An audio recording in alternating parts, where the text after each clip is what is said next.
याद आती है।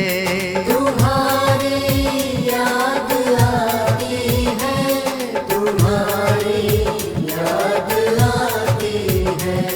ओ मोहन अब तो आ जाओ, तुम्हारी याद आती है।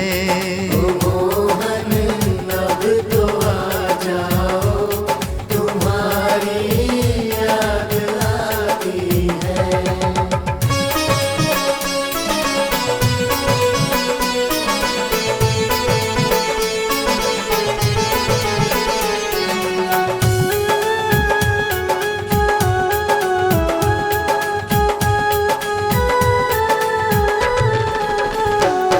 कभी मथुरा में रहते हो, कभी गोकुल में रहते हो। कभी मथुरा में रहते हो, कभी गोकुल में रहते हो।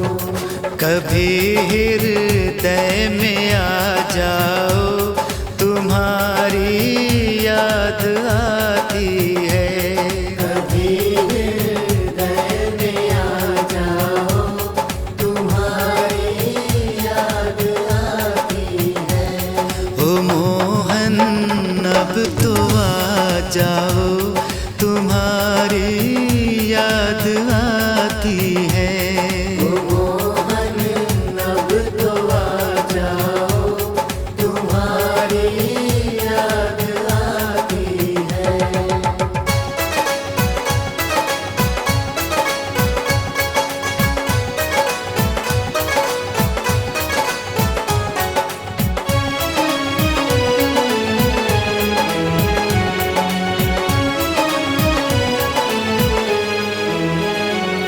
कभी गाँव में रहते हो, कभी ग्वालों में रहते हो।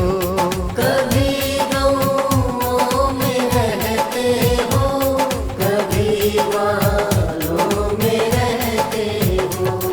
कभी आँखों में बस जाओ, तुम्हारी याद आती है।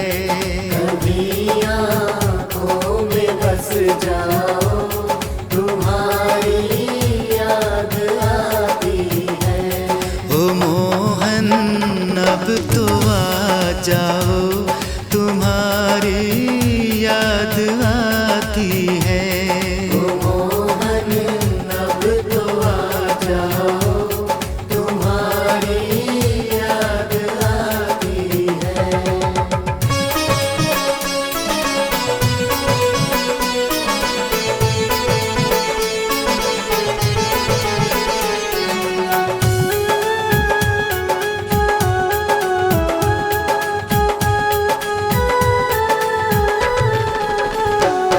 कभी मंदिर में रहते हो, कभी पर्दे में रहते हो।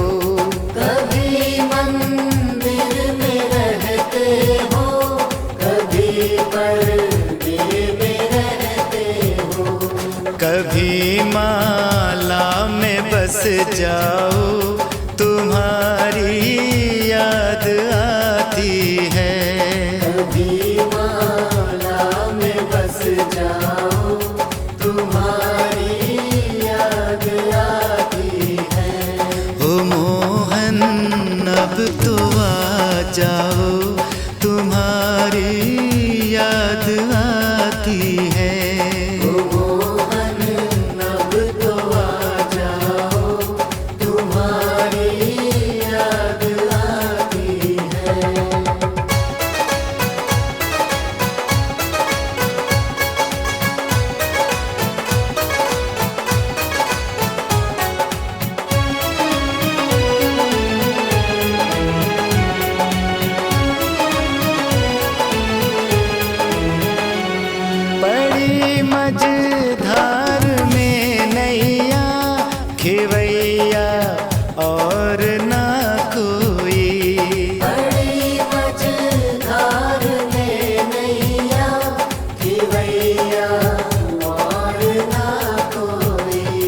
खेवैया आप बन जाओ तो नैया पार हो जाए।